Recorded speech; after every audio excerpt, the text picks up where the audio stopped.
Definitely a special thanks to Juliana Juanilson Mundo for agreeing to come talk to us about these really pressing and heavy issues that affect Brazil, but also the whole region and the world.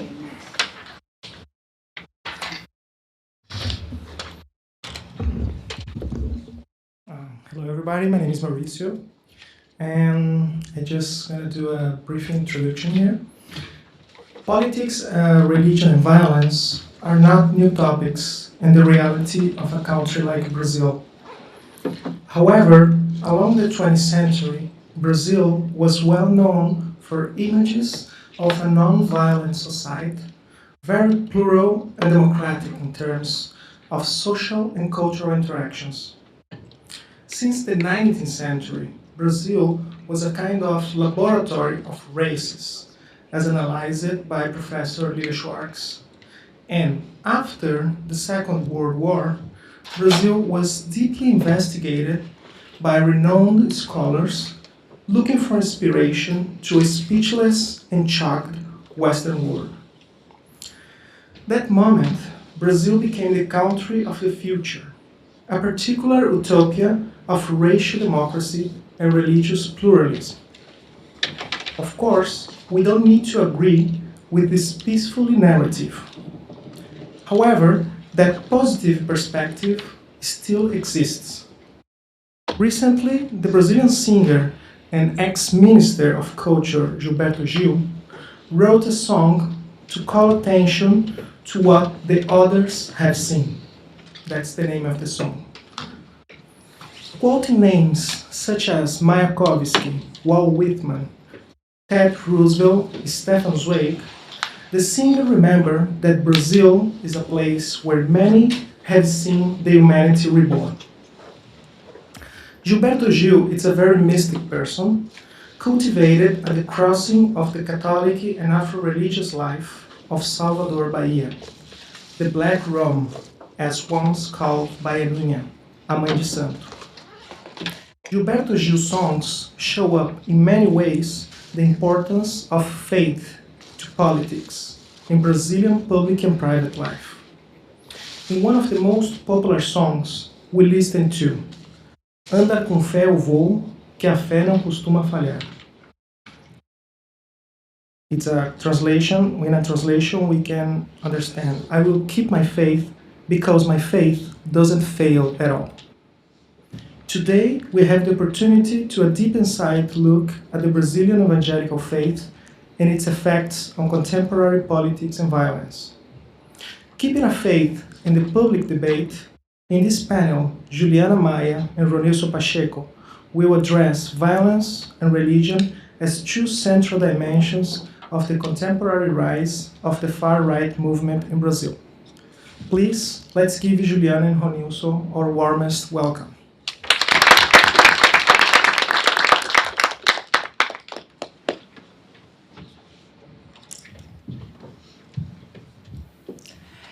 Boa tarde a todos e todas.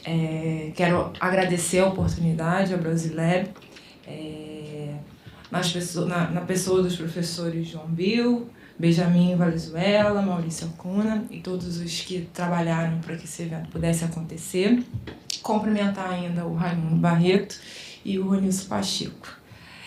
Para a apresentação, desse painel, eu pensei numa dinâmica dividida em dois tempos. Num primeiro, uma exposição de como os evangélicos têm se organizado politicamente, com algum destaque para essas eleições de 2018. E num segundo momento, como que o discurso conservador religioso, principalmente pentecostal, que é o tema que eu pesquiso, vem sendo utilizado para desnaturalizar direitos que já estão consolidados, reconhecidos na ordem jurídica, e questionar também as políticas públicas e toda a temática de justiça social. Pois bem, eu tenho certeza que eu não sou o mais capacitado, mas Deus capacita os escolhidos, e é também muito importante estar aqui ao lado do pastor Silas Malafaia. Foi com essa frase que traduz uma ideia muito comum no campo evangélico, baseada nas histórias da Bíblia, em que Deus chama pessoas consideradas fracas, incapazes, como Moisés e Davi, para realizar grandes feitos, que que Jair Bolsonaro se dirigiu aos fiéis da Igreja Pentecostal Assembleia de Deus Vitória em Cristo, liderada pelo pastor Silas Malafaia. A igreja fica no Rio de Janeiro. Nessa visita, o Jair Bolsonaro, já eleito presidente, foi ovacionado pelos religiosos que entoavam, entre outras coisas, glória a Deus, aleluia e mito, que é como ele é chamado pelas pessoas que o admiram. A visita ao templo religioso aconteceu no dia 30 de outubro de 2018, 2 dias após o resultado das urnas. E repetiu no dia 3 de novembro, ocasião em que Bolsonaro deu também uma entrevista ao programa de TV do Malafaia. Na entrevista, o pastor ressalta a autenticidade de Bolsonaro, como uma pessoa que fala o que pensa, ainda que ofenda algumas pessoas. Não raras vezes, né, nesse processo eleitoral, a gente percebeu fiéis religiosos que falavam assim: Bolsonaro é humanamente imperfeito. Isso foi muito valorizado. O pastor Silas Malafaia, ele é bastante conhecido dos brasileiros que são evangélicos e os não evangélicos, porque ele utiliza a televisão, a rádio e as redes sociais para evangelizar, mas também para falar de política e indicar candidatos. E nisso ele ressalta até na entrevista com Bolsonaro, ele diz: eu estou há 30 anos marcando posição publicamente, pois além de pastor, eu também sou cidadão. Outro tema que foi tratado nessa entrevista foi o golpe de faca recebido por Jair Bolsonaro no seu abdômen, que o deixou fora de boa parte da campanha eleitoral das ruas, né, da campanha de ruas. Silas Malafaia disse que essa facada foi santa, porque colocou o Bolsonaro, que tinha um tempo de televisão muito pequeno, no centro das atenções midiáticas. Jair Bolsonaro e Silas Malafaia têm uma relação de algum tempo. Eles foram apresentados pela esposa do Bolsonaro, a Michele, que era membro da igreja, e foi o pastor Silas que também realizou a cerimônia de casamento dos dois, na ocasião em que o casal já tinha a filha Laura, de 8 anos, que é muito conhecida como... ele, quando mencionou, falou dela, ele disse que foi uma fraquejada, quando ele comparou com os outros 4 filhos. Isso também foi uma polêmica entre as falas de Bolsonaro. Depois disso, o Jair e o pastor Silas Malafaia, eles tiveram entreveros, né, brigas, e com ataques públicos, inclusive, do Silas Malafaia à pessoa do Bolsonaro, questionando a capacidade técnica, a competência política, entre outras coisas. Mas parece que essa crise foi superada. Em razão da crise, a esposa do Bolsonaro deixa a igreja do Silas Malafaia e passa a frequentar uma outra igreja, que é a Batista Atitude. Também é uma igreja muito grande no Rio de Janeiro e que também recebeu o Jair Bolsonaro no período da candidatura, da campanha eleitoral. Na ocasião, ele subiu ao altar ao convite do pastor Josué Valandro, que revelou que as lideranças evangélicas de todo o país... Desculpe. Na ocasião, o pastor revelou aos fiéis que estavam presentes que as lideranças evangélicas de todo o país haviam se reunido num hotel em Belo Horizonte para debater política e projetos de programas de governo de 3 candidatos, Geraldo Alckmin, Marina Silva e o Jair Bolsonaro. E que nesse encontro o Bolsonaro saiu como ovacionado por todos os religiosos que estavam lá, justamente por causa da sua franqueza, falar abertamente as coisas que interessavam ao povo evangélico, defender a agenda evangélica. Na sequência, o pastor orou pelo Bolsonaro, entre outras coisas, disse que Deus abençoe o Bolsonaro para que ele continue lutando contra o aborto, a ideologia de gênero e que não sejam permitidas as fraudes nas urnas eletrônicas. No processo eleitoral também ficou muito marcado por Bolsonaro questionar a legitimidade e a segurança das urnas.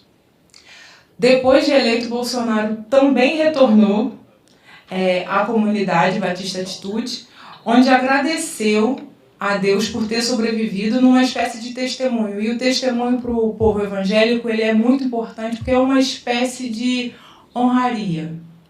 É a oportunidade que o fiel evangélico tem de falar publicamente para os seus irmãos e de fé, de contar, narrar um acontecimento a quem ele acredita que ter sido uma atuação uma divina, presença, a fé em Jesus.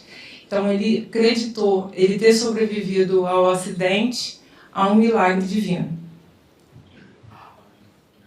Outra liderança religiosa que foi muito importante nesse processo eleitoral é o senador Magno Malta. Ele é um senador foi eleito pelo Estado do Espírito Santo e foi responsável por fazer a oração que antecedeu o discurso de vitória do Bolsonaro. Entre outras coisas, Magno Malta agradeceu dizendo que durante todo o processo eleitoral buscou-se uma dependência no Senhor Jesus, que Bolsonaro é um cristão verdadeiro, cheio de fé e de esperança, e que juntos eles iriam lutar pelas crianças e pelas famílias do Brasil. E que, sendo o país majoritariamente cristão, a fé fazia parte de todo o processo eleitoral. Na sequência, Bolsonaro fez o seu discurso de vitória, citando um versículo bíblico, que está em João, capítulo 8, versículo 32, conhecereis a verdade e a verdade vos libertará, que foi adotada por Bolsonaro como um lema de campanha. Bolsonaro ele não é declaradamente evangélico, apesar de ter sido batizado em 2016 pelo pastor Everaldo. O pastor Everaldo também é um político filiado ao partido PSC.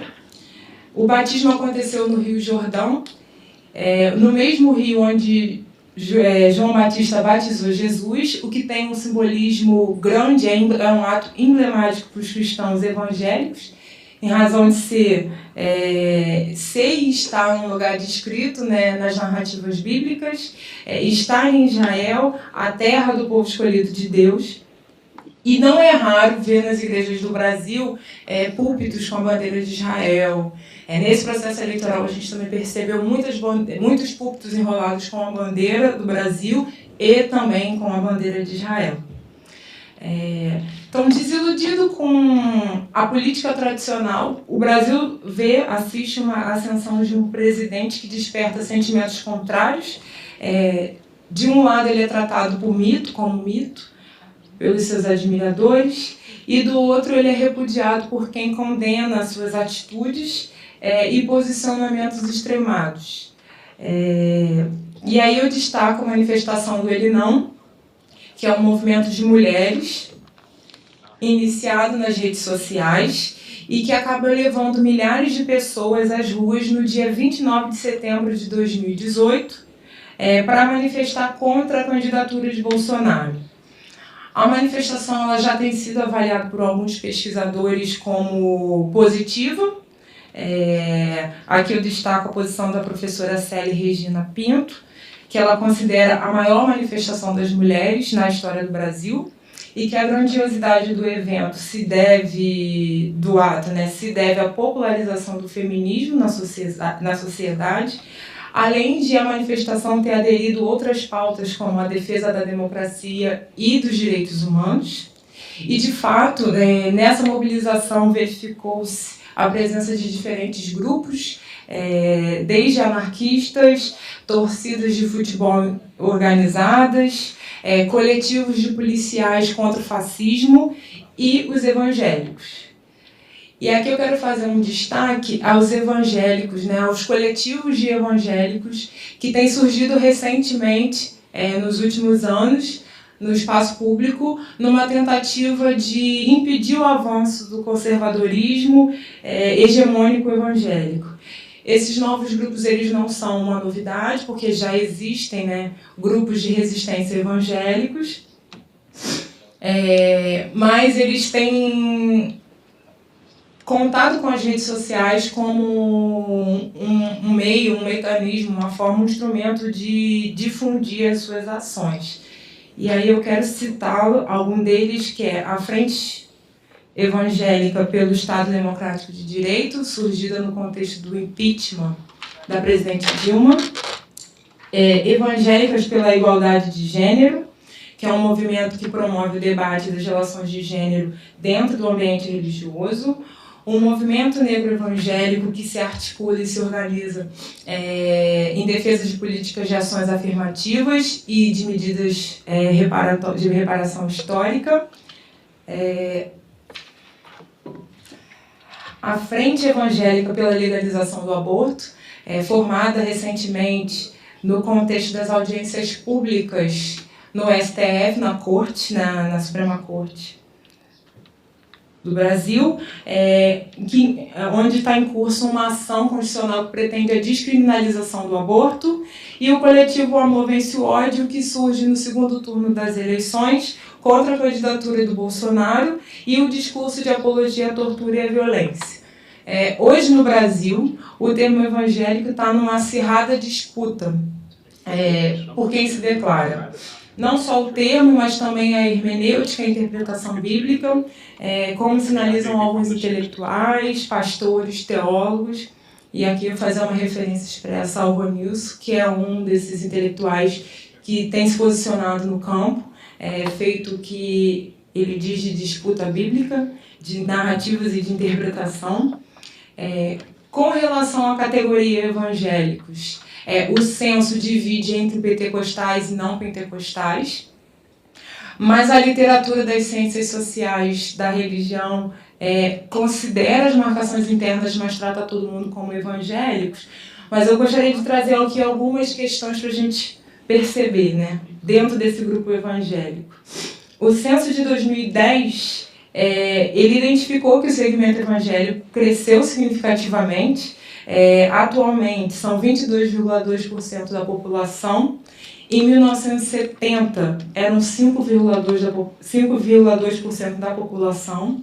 O número de católicos caiu de 91,8% para 64%, o que é considerado por alguns pesquisadores como uma revolução silenciosa, porque não é comum que um país grande como o Brasil tenha uma grande modificação na sua crença. Isso costuma acontecer em momentos de guerra e de revoluções, o que aparentemente não é o caso do Brasil. O aumento dos evangélicos ele é puxado pelos pentecostais. Hoje, 6 a cada 10 dos evangélicos são pentecostais. E eles se disseminaram, né, se espalharam no país em razão das migrações internas. A população, na década de 80 e 90, se deslocou, saindo fluxos migratórios do nordeste do país, norte e nordeste do país, com direção ao sudeste. E essa população se instalou nas periferias da região metropolitana. E nesses lugares que os evangélicos, então, formam as suas igrejas no vácuo da estrutura da Igreja Católica e também no vácuo da estrutura do Estado, onde o Estado não chega, atuando como guias espirituais, adaptando as mensagens do Evangelho para os diversos públicos. Tudo bem, 5 minutos. E também com essa mudança dos fluxos migratórios dos evangélicos, acontece a mudança também na política partidária.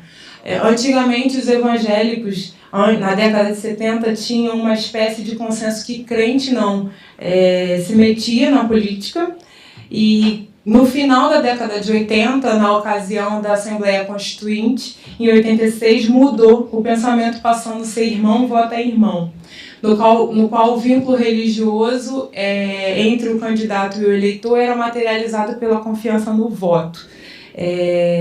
Essa postura ela permitiu a ascensão dos evangélicos especialmente nos poderes legislativos e executivos. Por conta da eleição, a dinâmica de acesso ao judiciário no Brasil é diferente. Lá é via concurso público, exceto o caso dos tribunais superiores, onde são feitos por indicações políticas. Em 2003, o número de evangélicos, a expressividade do número de evangélicos que ingressaram no Congresso fez com que fosse criada a Frente Parlamentar Evangélica, que foi oficializada em 2015, mas existe desde 2003. Em 2018, essa frente manifestou apoio ao Jair Bolsonaro e aproveitou a eleição para vincular um manifesto que vai orientar a postura dos parlamentares na próxima legislatura. Esse manifesto é dividido em 4 eixos: modernização do Estado, então em apoio a todas as reformas. Reforma da Previdência é a principal delas. Segurança jurídica, com algumas modificações em Estatuto do Desarmamento, mudança de maioridade, segurança fiscal e a revolução na educação. Eles têm aqui 2 eixos importantes, que é a escola sem partido e a questão da ideologia de gênero. Só para fechar, que meu tempo já está acabando, dentro do campo do que a gente vem pesquisando nas igrejas, a gente percebe que também o discurso, utilizado, que circula dentro da igreja, grupos de mulheres, de jovens, um alinhamento ao discurso conservador. A gente pode dividir com uma contribuição de ordem econômica um discurso mais meritocrático, favorecendo,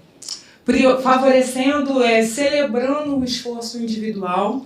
E aí esse discurso ele se opõe às políticas de redistribuição de renda, o Bolsa Família, às ações afirmativas como, por exemplo, as cotas raciais. E essa característica desse discurso é muito marcado no discurso neopentecostal, a teologia da prosperidade, que também repercute em igrejas pentecostais clássicas, em maior ou menor medida. E a teologia da prosperidade ela tem uma ética econômica voltada ao mundo. A ideia de ascensão, de possuir, de enriquecer é vista como um sinal da atuação de Deus e não do diabo. É comum que a gente escute coisas assim: não olhe para a sua condição, foque em Deus, se desafia, faz um propósito e Deus vai te honrar, Deus quer que você se posicione. É muito marcado também pelo sacrifício financeiro, a entrega de dízimos e de ofertas, como se esses empreendimentos de fé vão ser futuramente ressarcidos, Deus vai prover em ganhos financeiros. Na ordem de segurança pública também a gente vê um discurso que descola um pouco da estrutura e analisa sempre o indivíduo. Então a questão da criminalidade seria uma questão do caráter individual, não estaria associado à sua má inclusão na sociedade. Então até as políticas de reeducação elas são rechaçadas. E a gente identifica, então, evangélicos que são favoráveis à redução da maioridade penal, à lei de desarmamento, políticas de encarceramento e outras formas de militarização do Estado. O Rio de Janeiro vive um contexto de intervenção federal e isso, por alguns segmentos evangélicos, também é tido como bom. E, por fim, já fechando, de contribuição moral. Tem uma disputa da moralidade pública. Inicialmente, quando os evangélicos ingressaram na política na década de 80, eles tinham o objetivo, havia um medo de que a nova Constituição fosse conceder a antigos benefícios que a Igreja Católica tinha no país. Então, eles marcaram uma posição para defender uma laicidade do Estado. Hoje, não é mais isso. Eles se posicionam contra aborto, contra controle de corpos, pesquisa de células-tronco, transgêneros, E isso tudo, no espaço público, ele tem uma projeção, mas quando a gente conversa e escuta, né, os membros, as informantes, as religiosas, a gente percebe que há uma certa negociação. Costuma-se ser mais transigido. Então, era mais ou menos isso que eu queria trazer, né? O movimento evangélico, os evangélicos fazem parte também dessa onda conservadora, mas não a sua totalidade, e que ainda assim dentro das igrejas a gente tem espaço para negociações. Não é um discurso, o discurso público no espaço público ele é mais flexibilizado no espaço privado, no contexto e no cotidiano dessas pessoas. Obrigada.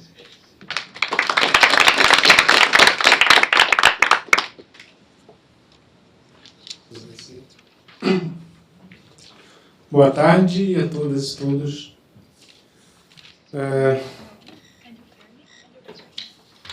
Bom, eu acho que esse telefone está com muito eco.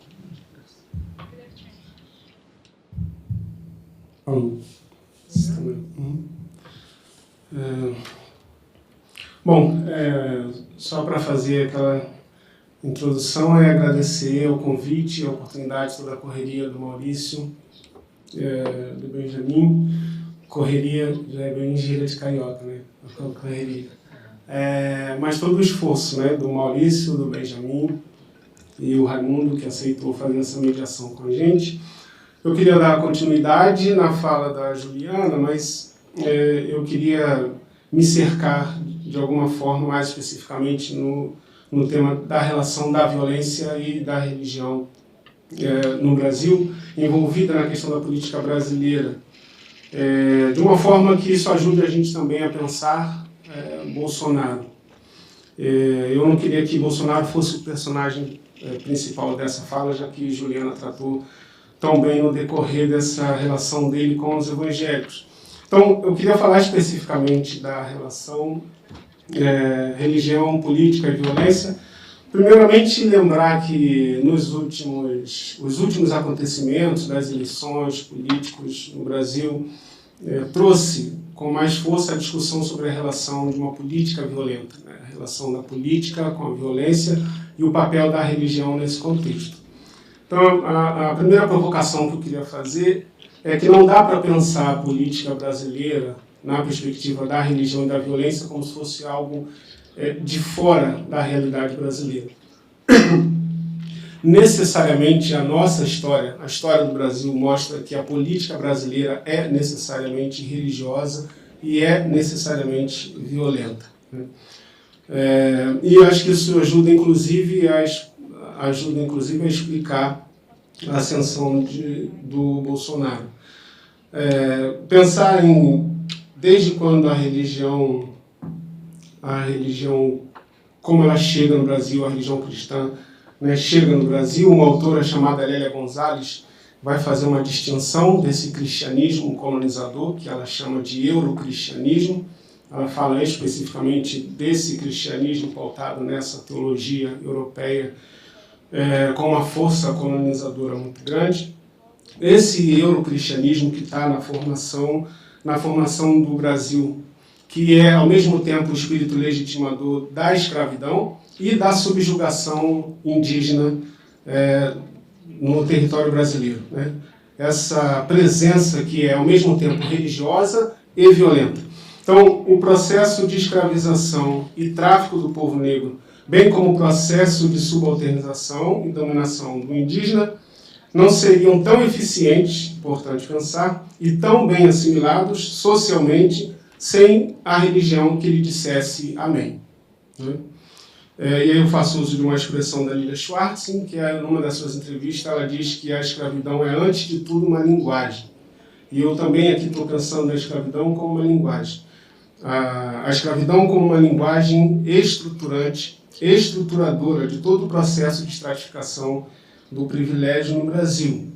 E aí pensar nisso, pensar na religião, é pensar que essa forma de religião chega com essa força, né? É Deus quem protege e justifica a missão.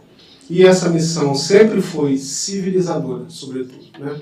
Converter, ainda que pela força, pela tortura, pela morte, converter é civilizar, né? Tudo está envolvido por um grande projeto civilizatório e pautado majoritariamente no privilégio.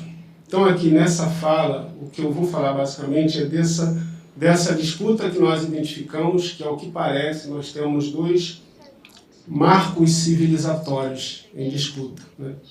Nós temos um marco civilizatório do campo conservador, que sempre foi da nossa formação, e nós temos um marco civilizatório de marcos mínimos de sobrevivência e de convivência, que seria marcos civilizatórios progressistas, né? Ou mais progressistas.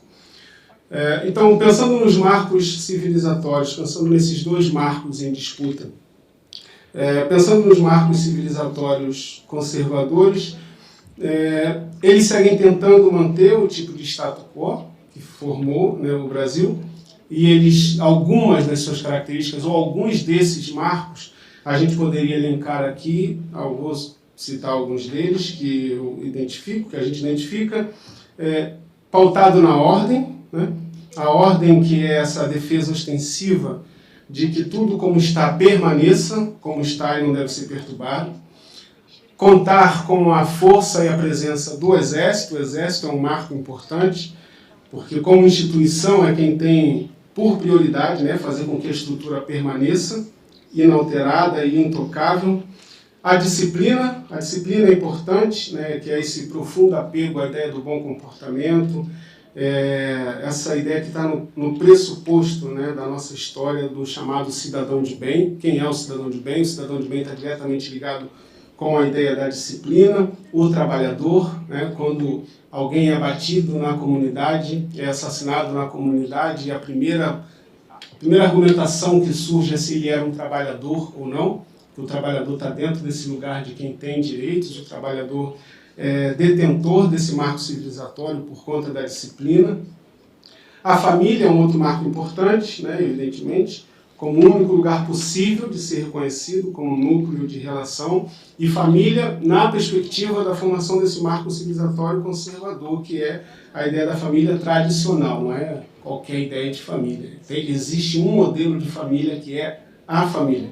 Então a família é um outro marco. O trabalho, evidentemente, também é um outro marco. É o trabalho que é o que deve ser feito e o que pode ser feito, né, sem questionamento, sem relativização. Ou seja, o que um brasileiro comprometido com o seu país faz, o que o brasileiro comum comprometido com o seu país faz, ele trabalha, ele é um trabalhador. Então o trabalho tem esse lugar disciplinar importante. A perspectiva do indivíduo, nessa ideia liberal, moderna, né, autossuficiente, dono de si, senhor da sua propriedade privada. E a verdade também é um marco civilizatório importante. A verdade, como eles a tratam, como eles delineiam e como eles projetam. Um marco civilizatório importante. Então, aqui alguns dos marcos que seriam os marcos civilizatórios, né, de um projeto de poder conservador. E ao lado disso, a gente tem os marcos civilizatórios progressistas, que são assim pensados por todos aquelas, né, que são forçados a caminhar à margem do poder hegemônico, né, da presença e da narrativa dos marcos civilizatórios conservadores que detêm todos os instrumentos de poder. Então, nesse marco civilizatório, a disputa é manter a liberdade como um marco civilizatório importante, porque tomados por um ambiente de controle permanente, garantir a liberdade, garantir a expressão de sobrevivência. Acompanhada da liberdade, a autonomia, né, e a autonomia aqui pensada no seu sentido mais próximo possível do termo, não apenas próprias regras, mas as regras construídas nos seus próprios termos, né, a disputa por fazer parte de como as regras são construídas, né. Não é possível que homens brancos legislem e sejam os principais propositores, né, das pautas sobre aborto e feminicídio. Então, a autonomia está ligada com a ideia também de fazer parte daquilo que as regras diz respeito sobre a sua própria vida. A ideia da relação, que conflita, né, ou faz o embate com a perspectiva da família. Não que a família não seja importante, a família tem o seu lugar, mas o seu lugar não ofusca, nem invalida, nem neutraliza diversas relações possíveis, que também podem ser compreendidas como famílias, né? Não são meras relações. Outro marco importante é, se no campo conservador o indivíduo tem uma presença forte, no campo progressista, no marco civilizatório progressista, como o corpo e a subjetividade é um marco civilizatório importante.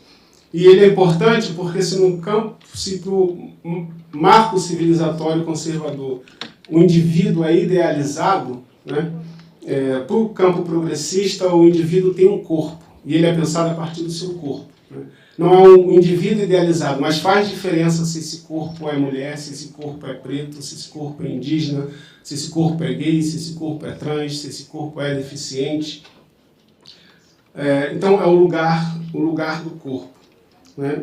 Então, esses marcos, como alguns dos pontos extremamente importantes, ao lado da diversidade, o marco civilizatório progressista precisa lutar pela diversidade e pelo consenso, que não é a hegemonia ou a homogeneidade mantida pelo controle e pela repressão, mas consenso que contempla inclusive a diferença e o conflito. No consenso também está a ideia de adesão e de existência do conflito. Então, são esses dois marcos civilizatórios conflitam, né? E eles também estão envolvidos por eixos diferentes. Né? Para o marco civilizatório conservador que nos forma, alguns dos eixos centrais para eles é a ética do dever, o mérito e a homogeneidade como forma de coesão. Por isso, acabar com a diferença. Né? A ética do dever, o mérito, uma sociedade extremamente meritocrática, a homogeneidade como forma de coesão e o privilégio como objeto de desejo. Aqui, o privilégio é um objeto de desejo. E pensar nisso ajuda a gente a entender, por exemplo, que a gente está falando aqui de política, religião e também de Estado laico. Se a gente pensar que a disputa, a briga, o embate por um Estado laico é feita no Brasil pelos protestantes. São os protestantes, no fim do século XIX, que pressionam o governo por um Estado laico para que as igrejas protestantes sejam reconhecidas como religiões e tenham direito a culto público, enterrar seus mortos, etc. Né? E é interessante que décadas depois, e a gente está envolvido nisso nesse momento, é a igreja protestante evangélica que transforma assumir o legislativo e o executivo num projeto de poder e transforma o Estado quase, ou se não realmente, um Estado cristão e autoritariamente cristão, né? Que veta todas as possibilidades de expressão das religiões de matriz africana, sua presença nos espaços escola, trabalho, espaço público, nos espaços culturais. E aí pensar nessa diferença faz a gente pensar que como o privilégio está presente aqui. Porque imaginar a igreja protestante que começa a lutar pelo Estado laico e hoje reivindica o Estado cristão, faz pensar o quanto que lá atrás nós tivemos mais reivindicação de direitos ou mais reivindicação de privilégio. Se estava no horizonte direitos iguais ou estava no horizonte ter o privilégio que só a Igreja Católica tinha. Então, ética do dever, mérito, a homogeneidade como forma de coesão e o privilégio como objeto de desejo. Por outro lado, no marco civilizatório progressista, existe uma luta exatamente pelos opostos, né? É a reivindicação de direitos e não a ética do dever, visto que o dever já é exaurido até o limite, extraído no sentido da obediência, do enquadramento. Então, é a reivindicação de direitos, porque os direitos não têm, ou são relativizáveis. É a diferença, ao contrário da homogeneidade como forma de coesão. E o privilégio deixa de ser ou majoritariamente ele deixa de ser objeto de desejo para ser objeto de crítica. O privilégio, mesmo quando ele há aqui, ele está aberto a ser objeto de crítica e não objeto de desejo. Então, eu estou aqui o tempo todo pensando no lugar da religião, né, nessa construção. Forças conservadoras, civilizadoras, moralistas, sempre se articularam quando perceberam que esses marcos civilizatórios, os seus marcos civilizatórios conservadores, estavam ameaçados. Então, todas as vezes em que eles se sentiram ameaçados, a resistência sempre foi muito violenta e sempre foi muito forte, né? Sempre. Eu lembrei, enquanto estava preparando isso aqui, que se a gente pensar que a ideia do fundamentalismo surge aqui, inclusive, né? A ideia do fundamentalismo surge no espaço teológico do Seminário de Princeton. E o que é o fundamentalismo?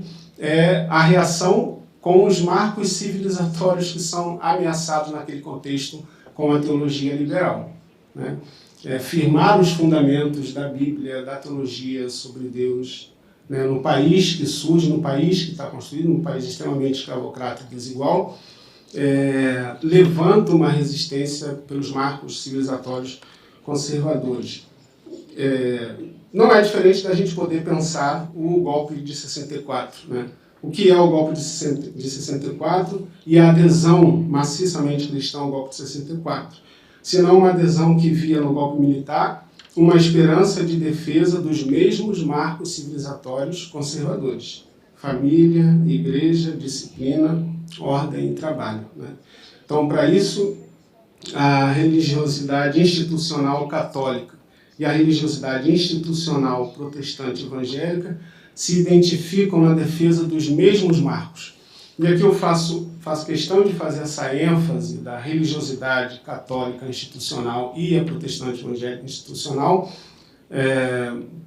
porque é claro que nós estamos falando de um universo que é difuso e estou considerando as muitas resistências que houveram. Mas dentro de um projeto de poder, de uma proposta de poder e de garantia, né, de poder, nós estamos falando das altas hierarquias e as maiores instituições, as mais fortes, comprometidas com essa defesa dos marcos civilizatórios conservadores. Então, teologicamente, e sempre pensando a teologia como esse espírito, né, desse conflito, a Igreja Católica e a sua alta hierarquia, guardada, né, as devidas proporções e exceções das fissuras, né, na grande estrutura que sempre houveram, a Igreja Católica e a sua alta hierarquia ocupou-se das ameaças da teologia da libertação, né? Por um lado, a Igreja Católica. Por outro, a partir de um certo momento, a Igreja Protestante se ocupa das ameaças que tiveram de lidar com o campo progressista evangélico, bem como os fortes movimentos ecumênicos na América Latina. Então, para ambos, protestantes e católicos, e as instituições fiadoras dos marcos civilizatórios conservadores, as ameaças de tais marcos exigiam ataque e repressão, e, por que não, quando eles julgavam necessário, a eliminação. Tá certo? Católicos viam na teologia da libertação a ameaça do marxismo, do comunismo, a destruição da família, a desordem e um excessivo questionamento da verdade, né? A verdade como sendo a verdade cristã sempre única. Evangélicos também viam no movimento progressista evangélico, além do movimento ecumênico, a mesma ameaça do marxismo e do comunismo. Um corpo demasiadamente livre e o mesmo excessivo questionamento da verdade, relativizando o evangelho a partir das questões sociais. Assim, sabotaram todas as iniciativas de resistência. Sabotaram as iniciativas da teologia da libertação, sabotaram os movimentos evangélicos, sabotaram Dom Helder da Câmara, tanto como sabotaram movimentos como a Conferência do Nordeste em 62. Então, a ditadura militar foi um pouco o exemplo de como essas forças, né, elas se articulam para a afirmação desse projeto civilizatório civilizatório conservador. O protestantismo histórico, de teologia fundamentalista, aristocrático, elitista, com a força do pentecostalismo e do neopentecostalismo, baseado no conservadorismo moral, comportamental, rígido, meritocrático, com uma profunda contribuição de uma teologia da prosperidade, da qual a Juliana falou um pouco. E aí é importante considerar como que nas décadas de 80 e 90 as igrejas pentecostais e neopentecostais crescem em presença e poder, né, sobre a política brasileira. Sobre a política brasileira, ocupando de maneira agressiva o executivo, o legislativo, e intensificando a presença nos meios de comunicação, né, em especial rádio e televisão, colocando à margem, inclusive, os seus membros mais pobres, né, fora desse projeto de poder. A Juliana falou bastante do Malafaia, e eu lembrei de uma frase do Malafaia numa rádio evangélica no Rio de Janeiro. Vocês sabem que o Brasil tem um programa bastante conhecido, que é o Bolsa Família, né, que dá um auxílio para famílias, né, todo um processo, famílias carentes e tudo mais. E aí nessa rádio Malafaia, vou destacar que Malafaia foi considerado pela Forbes um dos 5 pastores mais ricos, né, do Brasil. O Malafaia diz numa rádio, se você é fraco o suficiente para depender de um Bolsa Família e não de Jeová, você é mais corrupto do que os corruptores da nossa nação. Esse projeto de poder não inclui os pobres, não inclui a base, não inclui a periferia. Esse projeto de poder tem um nicho extremamente bem resolvido. Bom, então, caminhando para o final, é nessa história de embate que nós chegamos com o governo Lula, porque o governo Lula coincide, né, que o Lula coincide entre aspas, porque é fruto de uma luta que vem de décadas, mas no governo Lula, ele coincide com a efervescência de pautas que reivindicam os marcos civilizatórios progressistas. Ecoa a pauta de gênero, né, a Lei Maria da Penha, discussões sobre aborto, feminicídio, ampliação das licenças de maternidade, união homoafetiva, pautas LGBT, a homofobia considerada crime, pautas sobre raça, as cotas nas universidades e nos serviços públicos, as discussões sobre o extermínio da juventude negra, enfim, pauta de direitos humanos, pauta de reforma agrária, pauta de direitos indígenas, pauta do direito à cidade, marcos civilizatórios progressistas ecoam e se tornam uma força extremamente atuante, presente no governo Lula. E nisso tudo, né, o privilégio é um objeto de crítica profunda. E sendo o privilégio objeto de crítica profunda, ele ofende a quem tem no privilégio um objeto de desejo. Então, Bolsonaro vem como um emblemático desse movimento, da garantia desses marcos civilizatórios conservadores, né? Ele é fascista na sua estética, é violento, é repressor, é cínico, a ideia do deboche, a tortura e a morte no limite. Então, sua estética é fascista e a sua semântica é muito fundamentalista, né? Fundamentalista no sentido de que ele quer garantir fundamentos que supostamente foram perdidos. Talvez por isso a ideia de voltar ao tempo da ditadura militar, no Brasil tem muito essa ideia, né? Do Robesbal, da invenção da tradição, a ideia de que na ditadura militar tudo era lindo, as crianças brincavam na rua, as pessoas eram seguras, as pessoas se amavam, ninguém era assaltado, não havia corrupção. Esse fundamento inventado que é trazido à tona agora para ser preservado como um marco civilizador importante. Assim como a ideia de que houve um tempo, quando o PT não existia, que a corrupção também não existia. Também é a garantia de marcos civilizatórios conservadores de que esse tempo, antes do PT, vai voltar. Não havia cota, nem havia corrupção e não havia violência. Pois bem, para terminar, que é um desejo, né, de que para isso forças progressistas, inclusive as forças progressistas religiosas, precisam reimaginar alternativas com a fé que for ou sem qualquer fé que for. Novos caminhos de enfrentamento, de escuta e de cuidado, que interfiram na justiça, na democracia e na liberdade. Obrigado.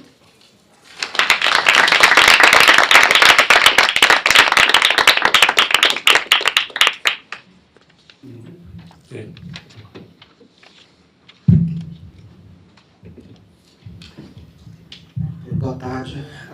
Eu me pediram para falar em inglês, eu vou tentar. Então, a alegria estar aqui e eu agradeço a Ronilson, Juliana e as demais pessoas que organizaram esse evento pela oportunidade de participar dessa conversa tão importante.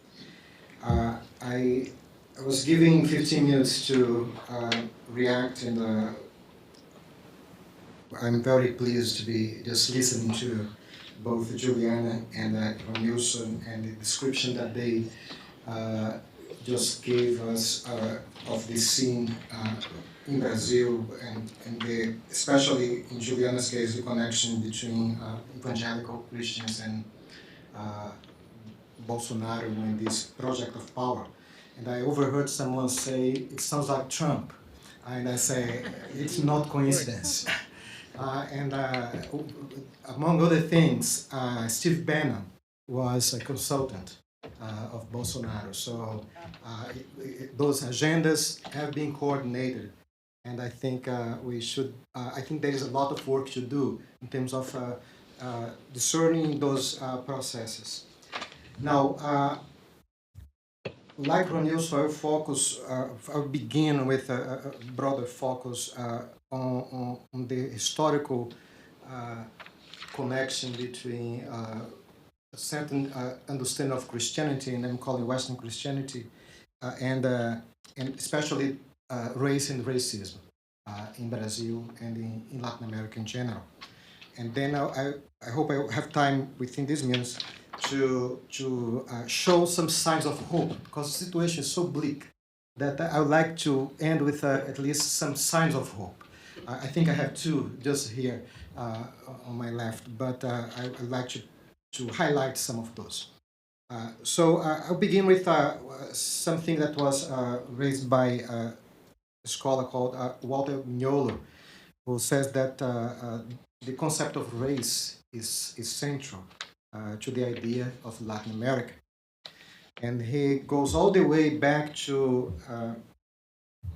Bartolomé de las Casas and his contribution to such racialization of humanity as such at the time with his classification of barbarians, a classification that was not based on skin color but was racial. In the sense that it ranked human beings in a top-down scale, assuming the ideals of Western Christians as the criteria in measuring stick for the ranking.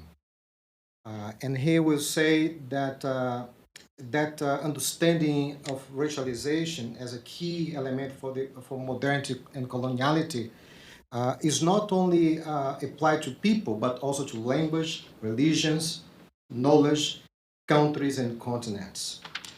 Brazil, as we all know, is the home for the largest African diasporic community in the world, more than 106 million people, or 53% of the Brazilian population, identify themselves as Afro-Brazilians.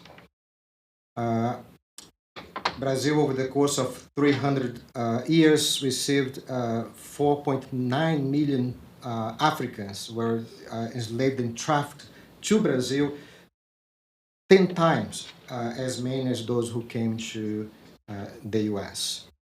And Stephen Engler and Bettina Schmidt have said that the long shadow of slavery has left profound scars in the formation of the Brazilian social structures. The Brazilian myth of racial democracy helped create an aura that disseminated the distorted image of a nation that had overcome white supremacy. The resulting image of a society where racial relations are harmonic and tolerant has permeated the Brazilian imagination, hiding, however, the reality of discrimination of a large number of black and brown Brazilians who experience racism and prejudice on a daily basis. Brazil's huge economic disparity cannot be understood either apart from racial relations. Thomas Skidmore points out that without a clear color line, Brazilian society is founded on an explicit belief in white superiority, although not white supremacy. Although that, I think, has changed in some ways. After slavery officially ended in 1888, the large number of formerly enslaved Africans moving to the Brazilian urban centers raised concerns among the Brazilian governing elite. Since in the reality of Brazil, a segregationist approach seemed impractical, the Brazilian intelligentsia decided to promote mestiçagem, or miscegenation, as a national ideology. The assimilationist doctrine of innate white superiority affirmed that in Brazil, whiteness prevailed through miscegenation. In a visit to the National Museum of Rio de Janeiro, Theodore Roosevelt was shown a famous picture that represented the Brazilian whitening ideal. In the background of the painting, an old black lady and a lighter-skinned man. And at the center stands out a mother phenotypically mixed with a white boy on her lap. That painting illustrates the expected outcome of the Brazilian miscegenation policy, intended to absorb the darker-skinned segment of the population into its lighter-skinned one. In Brazil, and even in Latin America as a whole, being non-white became the synonym of being less than white. Non-European ways of living, thinking, and knowing were often perceived as lacking and inferior.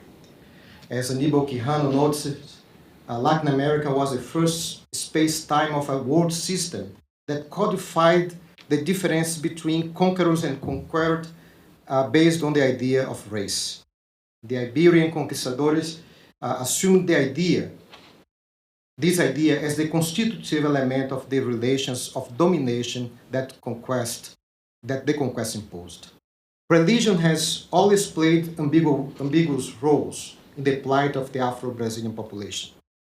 The Eurocentric Christianity of both Portuguese Catholic colonizers and North American Protestant missionaries legitimized the effort to strip Afro-Brazilians of their Africanness.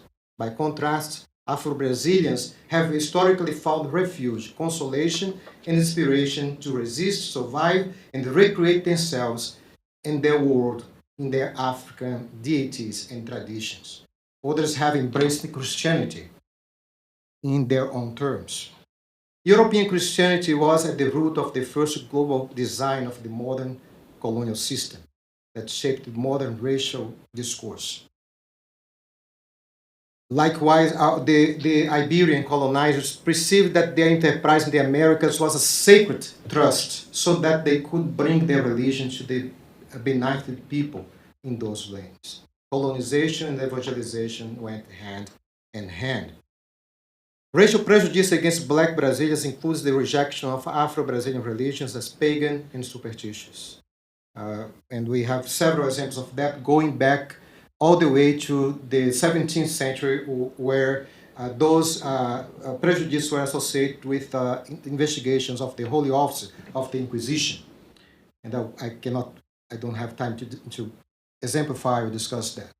A similar rejection of Afro-Brazilian practices has taken place within Brazilian Protestantism. And also from the 19th century up to this day, we have several examples of how that has happened. In the words of Babalorixá Rodney de Oxóssi, the religions of African matriz, in general, and Candomblé in particular, have never experienced days of peace and tranquility. During and after slavery, the persecution of both society and the state was relentless, especially in the first decades of the 20th century, with the clear project of exclusion of the black population.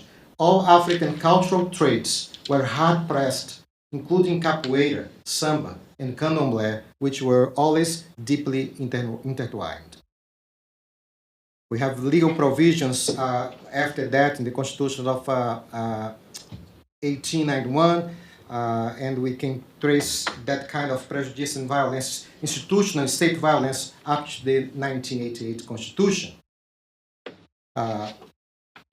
In spite of discrimination against their religious practices and the Christianization that they had to go through, enslaved Africans continued to carry out traditional prayers, songs, and dances in the farms, terreiros, dwelling reserved for enslaved African workers.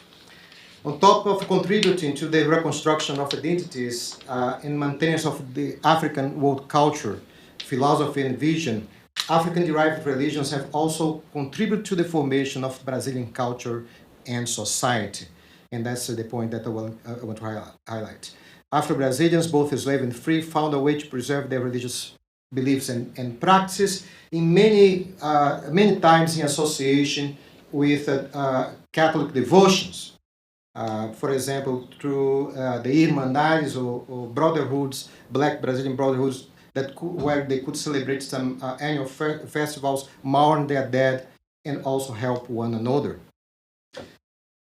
In the progressive wing of the Catholic Church, later in the 20th century, black agency has particularly been noticed in the rise of, for example, the black pastoral agents and the black movements in the church that happened in connection with the revitalization of the larger black movement in Brazil in the 1970s. In comparison with the growing interest in understanding Afro-Brazilian agency within Brazilian Catholicism, very little has been done so far when it comes to examining that matter within Brazilian Protestantism. Up to 1970, Brazilian Protestants were only a small portion of the population, representing 5% of the Brazilian population, but between that year and the year 2010, Protestants grew to represent 22% of the country's population, more than 42 million Brazilians. Most of that numerical growth, as was pointed out, are among Pentecostals and Neo-Pentecostals.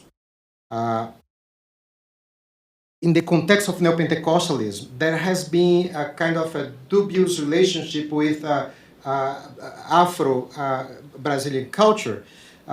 For example, I described some of them as the cultural incorporation of Afro-Brazilian symbols and elements in its practice, carried though side by side with an antagonistic discourse that encouraged practice of intolerance against people of Afro-Brazilian religions. In that context, a small but growing number of Brazilian evangelicals and Pentecostals have taken significant steps to overcome racism and reconcile their evangelical faith with the negritude. Juliana mentioned that. I want to mention, for example, Baptist pastor in São Paulo, Luiz Jesus, who, although facing resistance and sometimes hostility from within his evangelical community, is emerging as a young black leader, struggling to reverse the injustice that continues to plague black Brazilians. He is a founding leader of Kwanzaa Brazil, an Afro-Brazilian NGO inspired by the African-American celebration created by activist and scholar Maurana Karenga to reaffirm and restore African-American rootedness in African culture. Nilza Valéria Zacarias Nascimento, another rising leader in this among black evangelicals, a Baptist black and feminist, coordinates the Frente de Evangélicos pelo Estado de Direito, a Christian movement aimed at promoting social justice and defending all human rights, civil, political, social, economic, and culture. A journalist, she writes columns that circulate in different Brazilian newspapers and magazines. Pastor Marcos Davi de Oliveira, João Carlos de Araújo, Wellington Santos, Zotia Barros are all the representatives of a movement that's reinventing the Brazilian evangelical scene. Oja Barros, a doctoral student at Faculdades Est, is the associate pastor of a Igreja Batista do Pinheiro in the small state of Alagoas.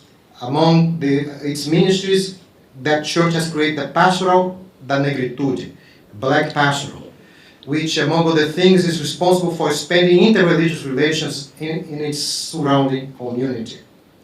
One of the most significant initiatives of the context in this context of racial relations within Brazilian evangelicalism, it was the formation of the Evangelical Black Movement in 2003, and I won't have time to speak about it, but I'll just mention that by retelling the history of Brazilian Christianity from an Afro-Brazilian perspective. This movement tries to debunk Eurocentric hegemonic knowledge and its racist legacy. The Black evangelical movement also helps the fight against stereotyping Black Brazilians who embrace Pentecostalism. Although many Pentecostals evangelists continue to resist association with members of Afro-Brazilian religions, this Black evangelical movement offers a perspective on how deeply racial discrimination has been imprinted in Brazilian culture. There are many other significant initiatives within the ecumenical movement. I will just end by mentioning Ronilson Pacheco again, although he has been mentioned before. He is a Black. Okay, I'm finishing. So he's a Black young pastor living in a poverty community in Rio de Janeiro who is speaking from a theological locus that challenges hegemonic discourses coming from academically authorized voices. His theology is an act of rebellion through which he formulates counter-discourses. Although speaking from a particular territoriality, he is part of a broader conversation. Although he has already been published in English and Portuguese, the primary media for his theological discourse are not journals or books, but social media, newspapers, magazines, columns. He speaks not only for himself, but as a participant in daily conversation with neighbors and friends from localized individual and collective experiences of suffering. A purveyor of epistemic disobedience, Pacheco represents emerging carriers of formulated knowledges rising in a variety of human experiences, especially those who have experienced the wound of coloniality.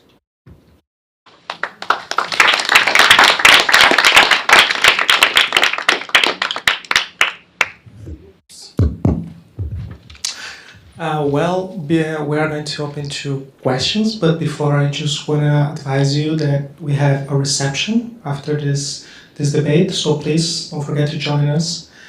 And thank you again, Ronilson, Juliana, Raimundo. And let's start for addressing some questions to guest speakers.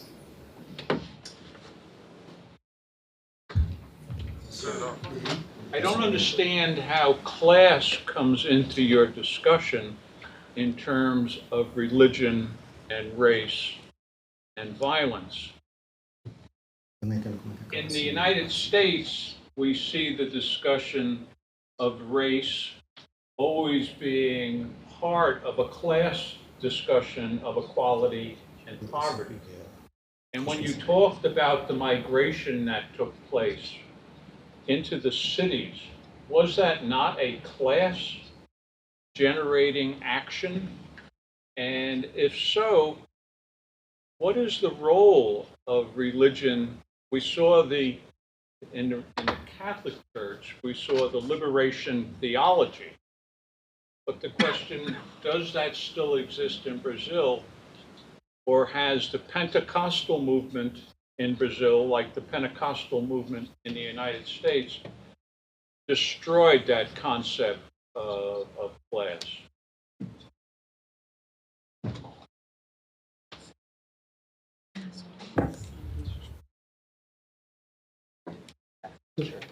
We can have more questions and just to make a round of discussion here.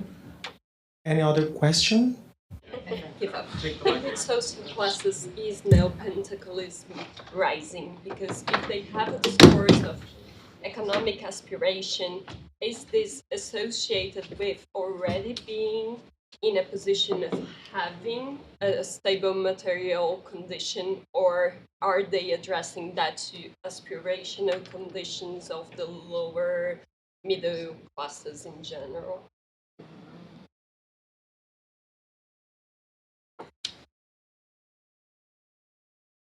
Questions? Yes.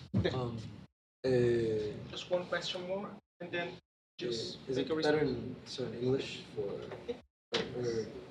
What do you prefer? Whatever you want. You can go in Portuguese and then you translate. No problem. So my question is essentially, to what degree, if any, do you think the American evangelism has influenced Brazilian evangelism, and sort of how it is done so, whether that's indirect or direct, and sort of how that may overlap with essentially American political policy?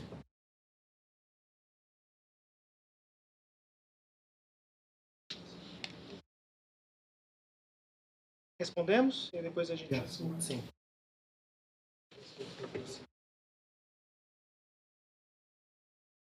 Tem que usar esse microfone?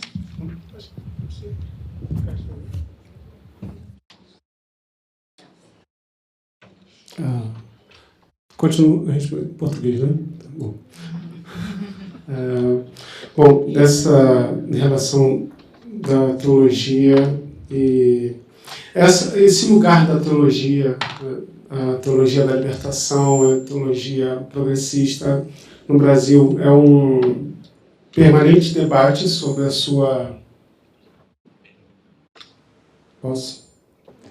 É um permanente debate sobre a sua existência ou a sua presença ou o seu fim.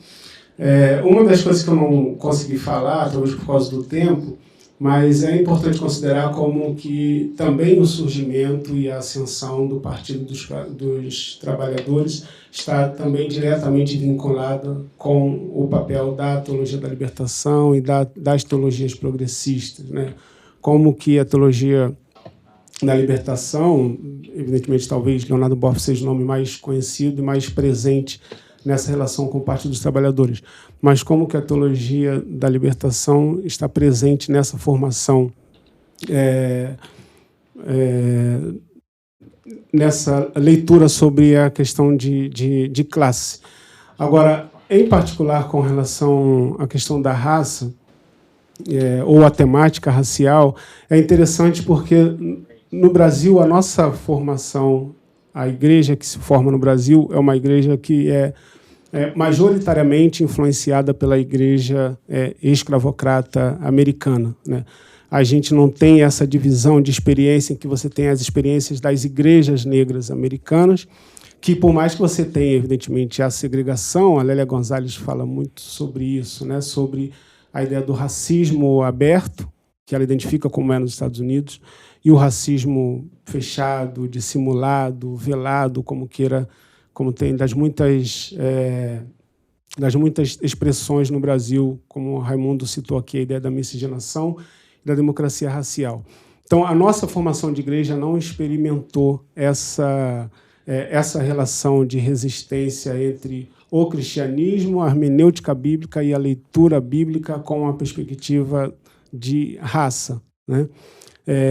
A teologia da libertação e a teologia progressista, evangélica, protestante, os movimentos ecumênicos seguiram esse movimento em que a classe tem um papel considerável e importante.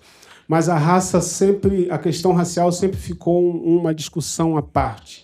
Então, é normal, é comum que a gente tenha experiências da presença da igreja, sobretudo pentecostal, no campo periférico, que tem uma história interessante, inclusive, no Brasil, marcado pela desigualdade e pelo privilégio. Você tem uma igreja pentecostal, a Assembleia de Deus e tantas outras, que tem presença dentro da periferia, em que as mulheres têm alguma voz, né? Não muito, mulher não pode falar muito, mas tem alguma voz dentro da igreja, da ascensão ao ministro ordenado, o pastor, sem a exigência do rigor acadêmico das igrejas históricas. Então, você tem uma igreja que abre portas de empoderamento e participação para a população majoritariamente pobre e periférica, mas ainda assim a questão racial é extremamente marcante, de maneira que, ainda que negro, ainda que periférico, ainda que pobre, a demonização das religiões de matriz africana, a demonização da cultura negra e da religiosidade negra, ela continua ainda muito marcante e ainda muito forte. Por isso, a gente tem avanços significativos numa leitura, numa perspectiva teológica, no campo do debate sobre classes, sobre desigualdades, sobre pobreza, e a gente tem avanços mínimos nesse debate na perspectiva da questão racial. A revelia dos muitos exemplos que o Raimundo deu, que a gente pode considerar que é recente, né, em termos de temporalidade. Então, eu acho que nessa relação em teologia, classe e raça no Brasil, acho que tem um pouco dessa trajetória. E você falou com relação ao evangelicalismo americano, ou como mais como o universo evangélico americano desde sempre é uma inspiração e um grande sustentador do evangelicalismo e, em especial, do campo evangélico conservador no Brasil. São uma inspiração em todos os aspectos. Não é coincidência, talvez, imaginar que como que os evangélicos conservadores na década de 80, e sobretudo com Reagan, ganham uma grande força política e presença política legislativa, executiva, bem mais aprofundado, e esse momento coincide com o mesmo interesse e aproximação no campo político. Você tem a Constituição de 88, que no Brasil está tendo uma série de comunicações por conta dos 30 anos. Essa virada da Constituição cidadã, que também é marcada por um movimento que vem à margem do universo, sobretudo pentecostal e neopentecostal, que ganha uma série de concessões de rádio e televisão e ali inicia o seu império, e ali inicia a sua força, e ali inicia a sua presença política marcante muito forte. E é notório que a gente tem movimentos muito bem organizados, conservadores, nos Estados Unidos, em diálogo e influência permanente com o Brasil, né? Não é à toa a admiração do Bolsonaro pelo Trump, né? Essa admiração não é à toa. Essa admiração não é uma admiração apenas idealizada. Ela tem relações concretas de proximidade. É curioso pensar, por exemplo, que Bolsonaro é o primeiro candidato que consegue o que nenhum candidato conseguiu, que foi juntar pelo menos os 5 grandes donos dos grandes impérios, né, eclesiásticos no Brasil. Eles nunca foram unânimes. R.R. Soares, a quem conhecer, R.R. Soares, Silas Malafaia, Valdomiro, Edir Macedo, como esquecer Edir Macedo, e hoje em dia a família Valadão, né? A família conhecida pelo Ministério Diante do Trono. Eles nunca foram unânimes em torno de candidato nenhum. Sempre ficou um afora, à margem, e ele consegue uma coisa surpreendente, que é como que ele consegue reunir todos esses desafetos em torno desse projeto do qual ele representa.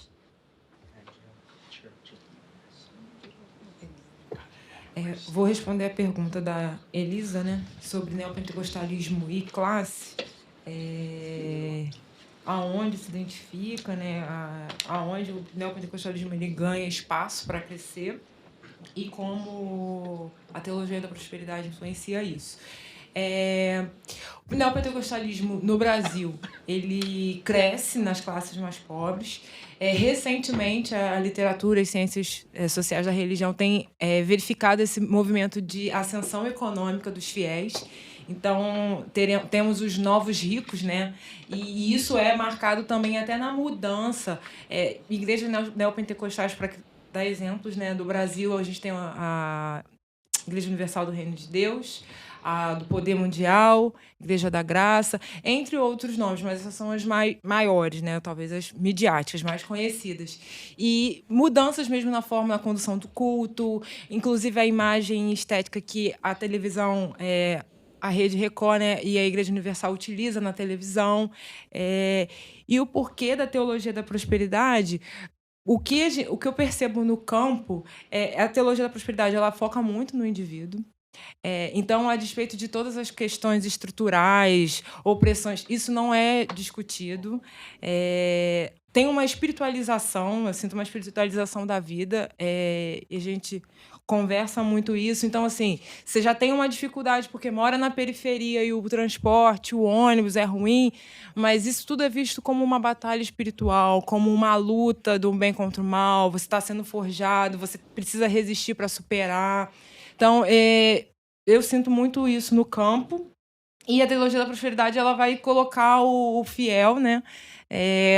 Ele tendo uma postura positiva diante de Deus, fazendo aquilo, né, uma atitude empreendedora. Eu já ouvi isso no campo também, que Deus não é homem para mentir. Então, as promessas bíblicas de prosperidade, de realizações vão acontecer desde que você esteja de acordo com Deus.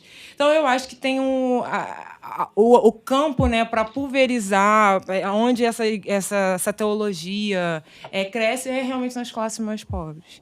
Sem falar que a igreja é uma grande rede, então outras igrejas vão aplicando a teologia da prosperidade, ela não é uma coisa monolítica, né? Vão sendo adaptadas.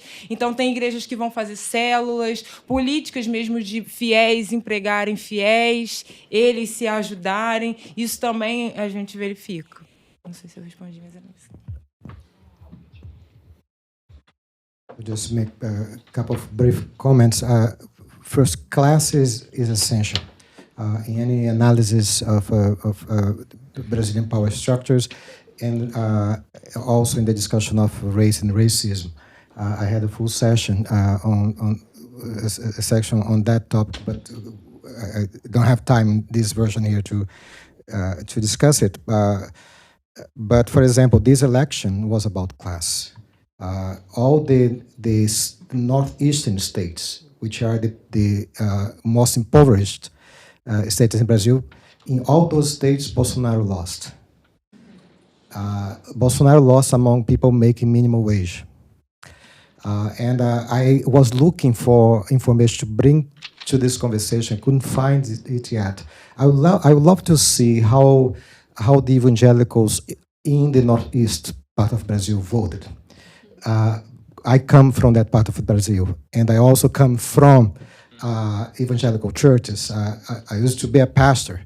So I have been taught with many of them, and they don't seem to align with the discourse that we see in the leadership of their church. And for me, that's based basically on their location, where they're speaking from, and how they perceive what is coming towards them. So in that sense, and I think it speaks also to your question, there is a difference for me between the discourses on the level of the leadership and even the way prosperity theology or prosperity gospel is taught to preach it from that level, and how it is embraced on the ground. And it can be interpreted in different ways. So, for instance, a 2-year research done by a Brazilian sociologist and a North American theologian, Valdo César and Richard Shaw, in the final decade of the last century in Rio de Janeiro, found out, for instance, that members of the Universal Church of the Kingdom of God, which is a church that doesn't encourage social, political engagement in a more progressive fashion, but many members of that church are taking leadership in community organizing, in trade unions, in the landless workers movement. And I myself saw that doing research myself in the northeastern part of Brazil. So people from the Assemblies of God, or people from very conservative evangelical church, Pentecostal church, who, regardless what they hear from their pastors and from the pulpit, they have a different understanding. So, for example, prosperity theology can mean for them not only the hope of escaping the situation of extreme poverty and abandonment by the state, but also can encourage them to organize. So that's also found. So I think we need to do more ethnographic work to see that, and for me that has to do with matters of race and class in Brazil, and I don't think we have explored that to its fullness at this point yet.